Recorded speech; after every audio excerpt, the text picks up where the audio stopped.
আন্দোলন থেকে কোটা আন্দোলন থেকে সরে না দাঁড়ায় তাহলে আপনার ছেলেকে হয়তো পাবেন না, আপনার ছেলের লাশ পাবেন।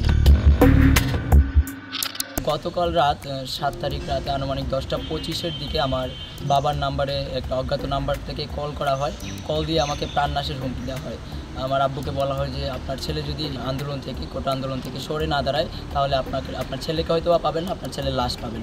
তো আমার আব্বু যখন পরিচয় জানতে চায় যে আপনি কে বলছেন বা কোথা থেকে বলছেন, তখন সে চট্টগ্রাম বিশ্ববিদ্যালয়ের শিক্ষার্থী বলে ফোন কেটে দেয়। তো আমি আমার নিরাপত্তাজনিত কারণে আমি এই যে একটু আগে বিশ্ববিদ্যালয়কে একটা অভিযোগ দায়ের করেছি। আর যেহেতু আমার ঘটনাটা আমার আব্বুর সাথে হয়েছে বা আব্বুকে কল দেওয়া হয়েছে, তো আমি আমার আব্বুকে বলেছি আমার আব্বু যেখানে আছেন নেত্রকোনায়, তো সেখানে একটা জিডি করে রাখা হচ্ছে। আর আমি আজকের মধ্যেই হাটাজারি থানাতে গিয়ে একটা জিডি করার ব্যবস্থা করব।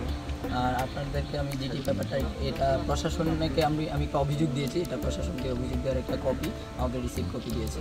তো আমি আপনাদের কাছে অনুরোধ করবো, আপনারা যারা আছেন আপনারা এই ব্যাপারটা একটু দেখেন। আর হচ্ছে এরকম আরও অনেক প্রতিকূলতা আসতেছে বা হয়তো সামনে আরও আসবে, আমি আপনাদের কাছে সর্বাঙ্গীন সহযোগিতা কামনা করছি।